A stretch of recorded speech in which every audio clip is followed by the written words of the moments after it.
우리 다 함께 기도드리시겠습니다. 주님의 말씀 앞에 오늘도 나옵니다. 나의 마음에 더러운 부분들이 있다면 깨끗게 하시고 옥토와도 같은 청결한 마음을 허락하셔서 주님의 말씀이 온전히 심겨지게 하여 주소서. 아멘.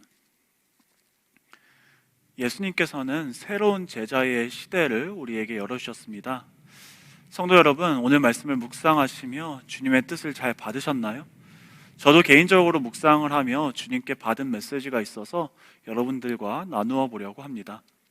고난주간 셋째 날에는 예수님께서 예루살렘으로 입성하신 후에 무화과 나무에 대한 교훈을 하시고 성전에서 율법 교사들과 논쟁하시며 종말에 대해 강론을 하시는 내용으로 살펴볼 수 있는데, 그 중에서 오늘 저희가 함께 읽은 본문 메시지는 이 율법 교사들과 예수님께서 논쟁하시며 서기관들과 바리새인들의 외식적인 모습을 책망하시는 내용입니다. 그래서 오늘 본문 말씀을 이렇게 세 가지로 나누어서 살펴볼 수 있는데요. 오늘 본문 말씀은 1절부터 7절까지 바리새인들의 외식적인 모습을 설명해 주고요, 8절부터 12절까지는 그렇다면 예수님의 제자 된 우리는 바리새인들과 비교해 보았을 때 어떻게 달라야 하는지 말씀해 주십니다. 그리고 나머지 13절부터 39절까지는 화 있을진저 외식하는 서기관들과 바리새인들이여 라는 문구를 7번 반복하여 말씀하심으로 서기관들과 바리새인들의 시대가 완전히 끝났음을 선포하시고요, 또 왜 그렇게 끝맞추어질 수밖에 없었는지 그 종교 지도자들의 외식적인 죄악들을 나열해 주십니다.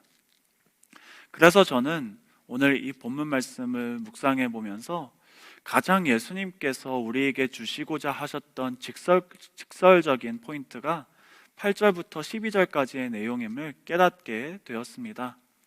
그 말씀은 이렇게 되지요. 그러나 너희는 랍비라 칭함을 받지 말라. 너희 선생은 하나요 너희는 다 형제니라. 땅에 있는 자를 아버지라 하지 말라. 너희의 아버지는 한 분이시니 곧 하늘에 계신 이시니라. 또한 지도자라 칭함을 받지 말라. 너희의 지도자는 한 분이시니 곧 그리스도시니라. 너희 중에 큰 자는 너희를 섬기는 자가 되어야 하리라. 누구든지 자기를 높이는 자는 낮아지고 누구든지 자기를 낮추는 자는 높아지리라. 이 말씀을 통해 예수님께서는 제자들의 새로운 시대에 대해 가르쳐 주십니다. 그 전까지는 서기관들과 바리새인들이 모세의 자리에 앉아서 영적인 지도자 역할을 하였습니다. 그러기 위해 그들은 랍비라 칭함을 받는 지식인들이어야 했고요, 유다와 베냐민 지파의 혈통을 가진 아버지의 후손들이었어야만 했습니다. 유대인이 아니고서는 영적인 지도자 역할을 할 수가 없었지요. 그리고 마지막으로 이들은 그 유대 민족을 지도하는 정치적인 영향력과 권력을 갖추고 있었어야만 했습니다. 곧 무슨 말인가요? 이 영적 지도자라 일컬음 받는 사람들이 실력이 있어야만 했고요, 높은 자리에 있는 사람들이어야만 했다는 것입니다.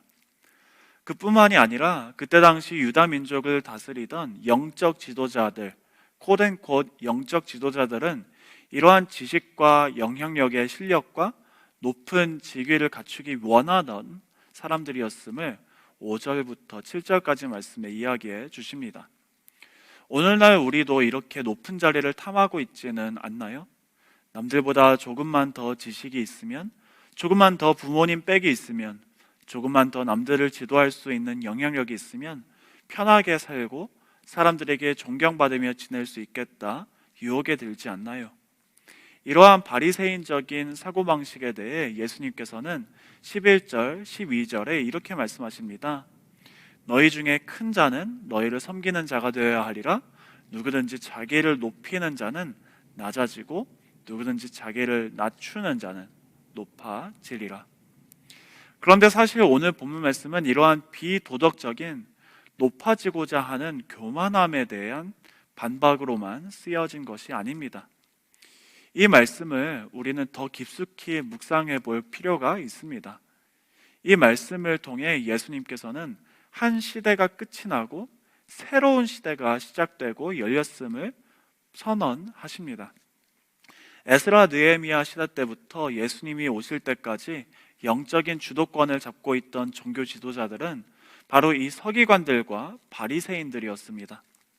아까 말씀드린 대로 이들은 랍비라 칭함을 받는 선생의 위치에 있는 사람들이어야만 했고요, 유대인의 혈통에서 태어난 사람들이어야만 했습니다.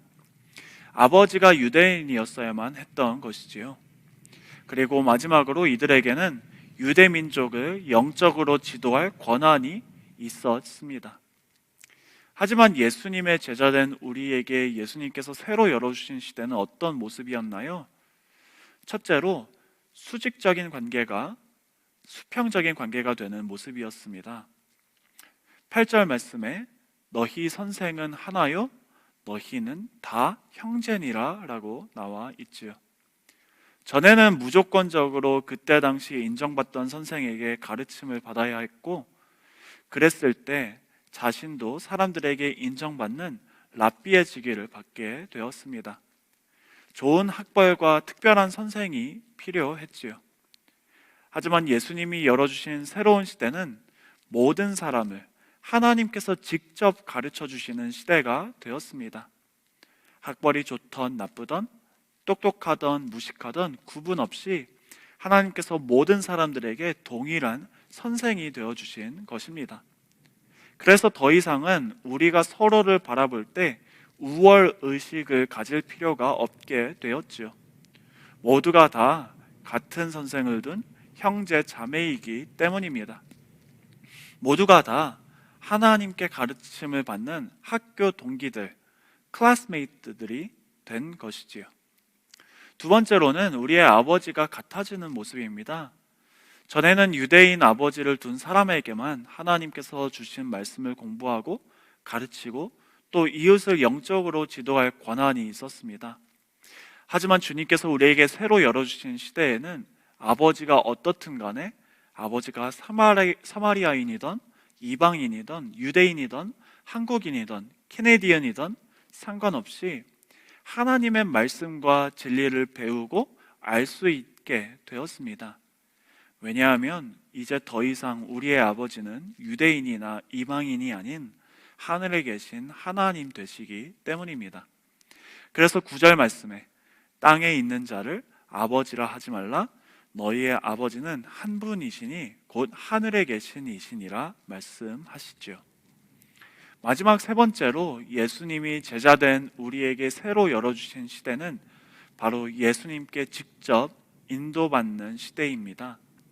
전에는 바리새인처럼 학문이 좋고 유대인이고 지도할 능력과 영향력이 있는 사람에게만 지도를 받고 주님이 뜻하시는 진리 가운데로 인도받을 수 있었다면, 이제는 우리 모두가 예수님의 지도하심을 직접 받을 수 있는 성령의 시대가 열렸다는 것이지요.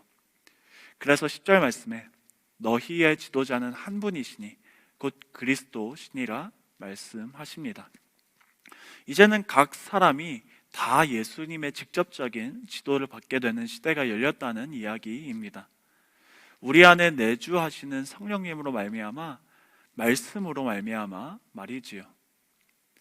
그래서 예수님께서 새로 열어주신 이 시대는 바리새인들처럼 큰 자가 섬김받는 것이 아닌 오히려 크고 성숙한 사람이 이웃을 종의 모습으로 섬겨주고, 바리새인들처럼 자기 자신을 학벌로 집안백으로 자신의 영향력으로 높이는 자가 높아지는 것이 아닌 오히려 사랑과 겸손으로 자기 자신을 낮추는 사람이 존귀함을 받는 사랑으로 가득 찬 하나님의 나라인 것입니다.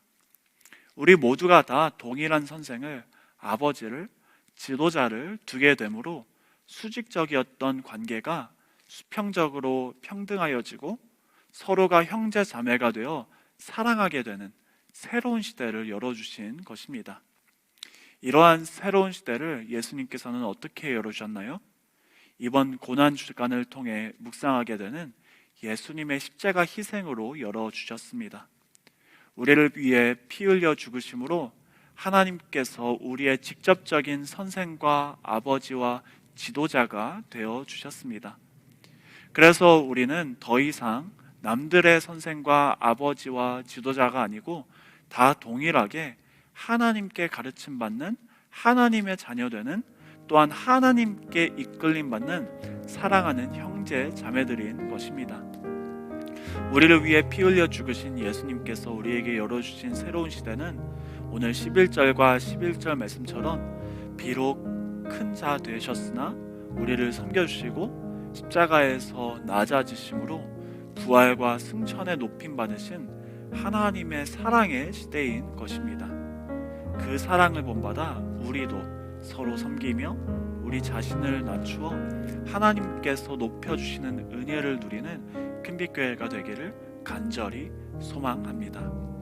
우리에게 겸손한 제자가 되는 새로운 사랑의 시대를 열어주신 주 예수 그리스도이십니다.